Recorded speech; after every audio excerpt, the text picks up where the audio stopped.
आपने जब भी फिल्में देखी होंगी, टीवी सीरियल देखा होगा या वेब सीरीज देखी होगी तो ये देखा होगा कि सभी में अलग अलग स्क्रीन साइज होता है।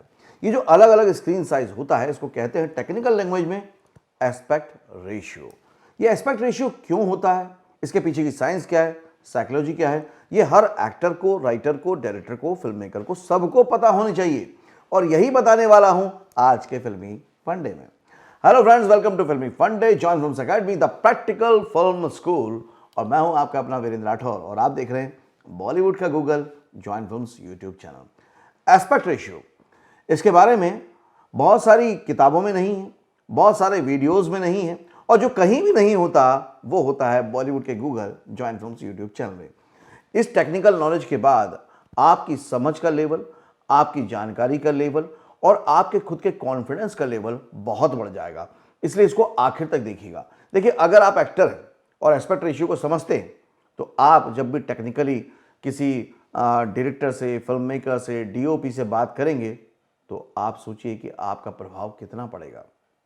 अगर आप राइटर हैं और आपकी एक कहानी है, उसमें एस्पेक्ट रेशियो का आपको भी ध्यान होगा, उससे जब डिस्कशन होगा डायरेक्टर के साथ, प्रोड्यूसर के साथ, तो आपका प्रभाव कितना पड़ेगा। अगर आप डायरेक्टर हैं, फिल्म मेकर हैं, तो ये आपके लिए कंपलसरी है। डीओपी बनना चाहते हैं, कैमरामैन बनना चाहते हैं तो बहुत ही ज़्यादा ज़रूरी है। तो वीडियो को आखिर तक देखिएगा और चैनल से पहली बार जुड़े हैं तो चैनल को सब्सक्राइब कीजिएगा, बेल आइकन को प्रेस कीजिएगा, ताकि जो बॉलीवुड में आने का आपका सपना है वो सिर्फ सपना ना रह जाए, हकीकत में भी बदले। और उसके लिए यहाँ पर 2000 से भी ज़्यादा वीडियो अवेलेबल है जो आपको गाइड करते हैं, ट्रेन करते हैं, ताकि आप बॉलीवुड में ईजिली, सक्सेसफुली अपना करियर बना पाएं। तो शुरू करते हैं एस्पेक्ट रेशियो के बारे में डिटेल में। सबसे पहले समझते हैं कि एस्पेक्ट रेशियो होता क्या है।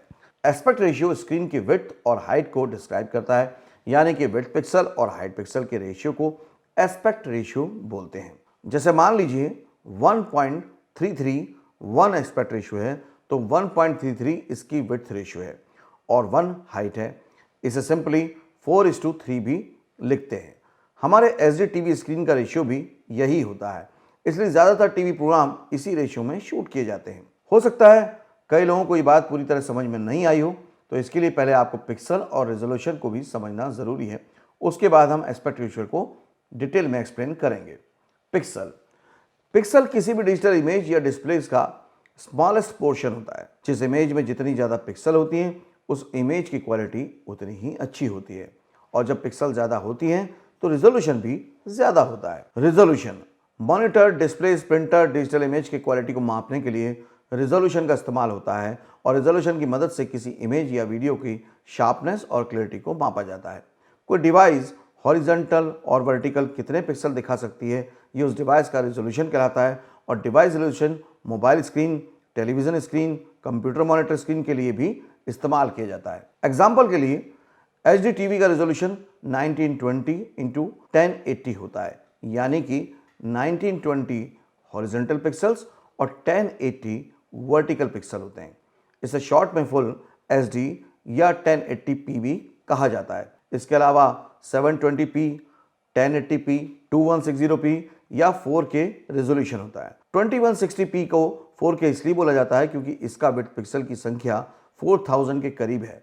अगर दूसरे शब्दों में कहूं तो ये 1080p फुल एचडी के 4 गुना है, इसलिए 4K कहा जाता है। अब आप पिक्सल और रिजोल्यूशन को समझ गए होंगे तो हम वापस एस्पेक्ट रेशियो पे आते हैं। जैसा कि मैंने पहले भी कहा था, किसी भी स्क्रीन के विड्थ और हाइट के रेशियो को एस्पेक्ट रेशियो बोलते हैं। अगर हम फुल एचडी का एस्पेक्ट रेशियो निकालते हैं तो इसका वैल्यू 1.78 आता है, जो कि 16:9 के वैल्यू के बराबर है, इसलिए 16:9 एस्पेक्ट रेशियो बोला जाता है। यूट्यूब के वीडियो का एस्पेक्ट रेशियो भी 16:9 होता है।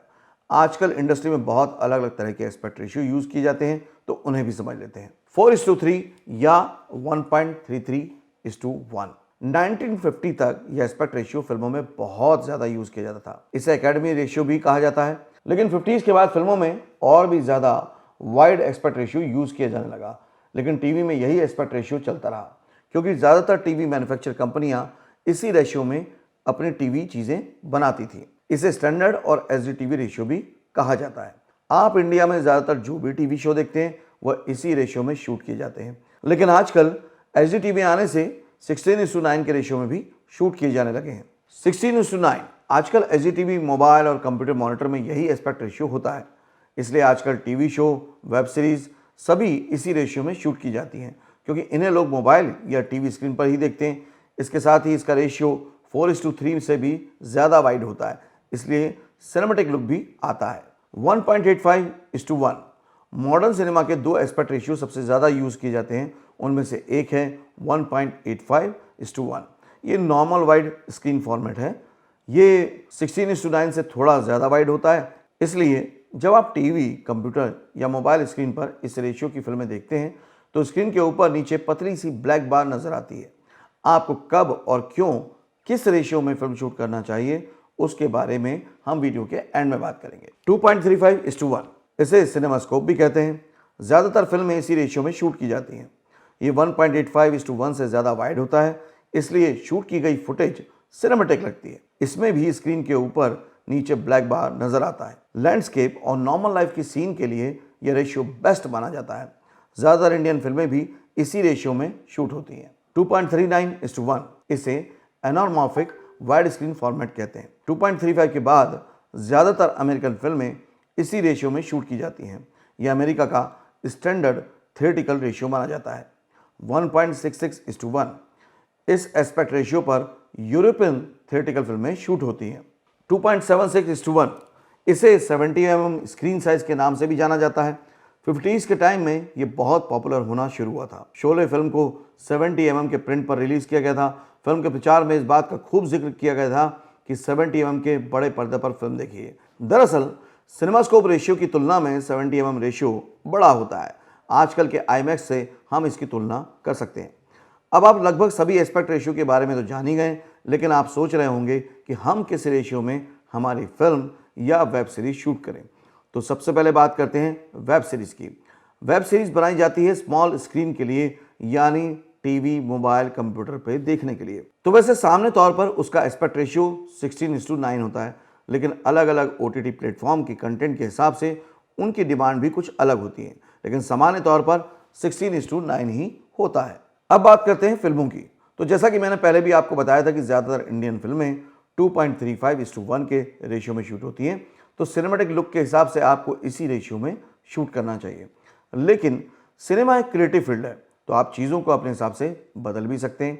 एक एग्जांपल लेके समझते हैं। आप एस्पेक्ट रेशियो को तो समझ ही चुके हैं कि 2.35:1 रेशियो 1.85:1 से वाइड होता है।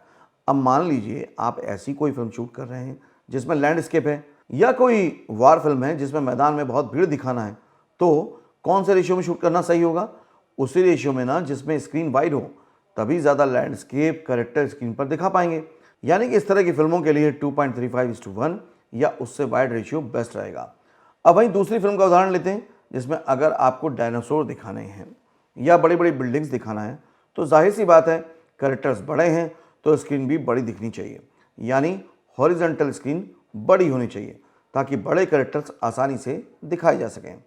इस तरह की फिल्मों के लिए 1.85:1 एस्पेक्ट रेशियो सही रहेगा। इसलिए स्पीलबर्ग ने फिल्म जुरासिक पार्क और द टर्मिनल जैसी फिल्मों के लिए 1.85:1 एस्पेक्ट रेशियो चुना, जबकि इंडियाना जोन्स और लिंकन जैसी फिल्मों में 2.35:1 के रेशियो में शूट किया गया, क्योंकि इसमें लैंडस्केप ज़्यादा है, इसलिए स्क्रीन वाइड होना चाहिए। इन एग्जाम्पल से आप समझ गए होंगे कि फिल्म मेकर्स कब कौन सा एस्पेक्ट रेशियो चुनते हैं। लेकिन जैसा कि मैंने पहले ही कहा था, फिल्म मेकिंग एक क्रिएटिव फील्ड है, तो इसमें एक्सपेरिमेंट करते रहना चाहिए। मॉडर्न टाइम में एस्पेक्ट रेशियो के साथ एक्सपेरिमेंट के दो उदाहरण देता हूं, एक हॉलीवुड फिल्म से और एक इंडियन फिल्म से। वेस एंडरसन ने अपनी film the grand Budapest hotel में 3 अलग अलग एस्पेक्ट रेशियो यूज किए हैं, क्योंकि फिल्म में 3 अलग अलग टाइम पीरियड दिखाए गए हैं, तो जिस टाइम पीरियड में जो एस्पेक्ट रेशियो फेमस था वो यूज किया गया।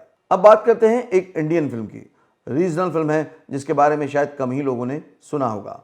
गामक घर एक मैथिली फिल्म है जिसमें भी 1998, 2010 और 2019 3 अलग अलग टाइम की कहानी दिखाई गई है। तो टाइम के साथ ऑडियंस जुड़ जाए, इसलिए इसमें भी 3 अलग अलग एस्पेक्ट रेशियो का यूज़ किया गया है। जैसे 98 वाली कहानी में उस समय का फील लाने के लिए पुराने टाइम में यूज़ किया जाने वाला 4:3 एस्पेक्ट रेशियो चुना है, जिससे आपको नॉस्टैल्जिया वाला फील आएगा। उसी तरह 2010 के टाइम पीरियड को 16:9 और 2019 के टाइम को दिखाते वक्त मॉडर्न सिनेमास्कोप यानी कि 2.35:1 का रेशियो दिखाया गया है। तो मुझे उम्मीद ही नहीं, पूरा विश्वास है कि आपको एस्पेक्ट रेशियो पर ये डिटेल वीडियो बहुत पसंद आया होगा, क्योंकि अपनी ही भाषा में इस तरह का टेक्निकल वीडियो कभी भी कहीं पर भी अवेलेबल नहीं हुआ है। और मेरी कोशिश, मेरी इच्छा, मेरा मिशन यही है कि आप जो भी सिनेमा के बारे में जानना चाहते हैं, समझना चाहते हैं, उसको मैं जॉइन फिल्म्स कम्युनिटी के साथ शेयर करूं। तो वीडियो अच्छा लगा है तो उसको लाइक कीजिए, शेयर कीजिए, ताकि मुझे इसी तरह से मोटिवेशन मिलता रहे, जैसे कि आप हमेशा करते रहें। अगले वीडियो में फिर से मिलेंगे, तब तक के लिए देखते रहिए, सीखते रहिए, जमे रहिए। All the very best.